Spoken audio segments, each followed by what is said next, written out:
ibu, pelayanmu aku rindu. Kadang tanpa sengaja ku sering melukai hatimu. Maafkan diriku ibu, sering berdosa padamu.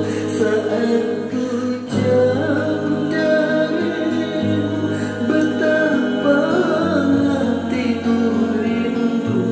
Siang malam ku kan selalu mengabdi lewat doaku.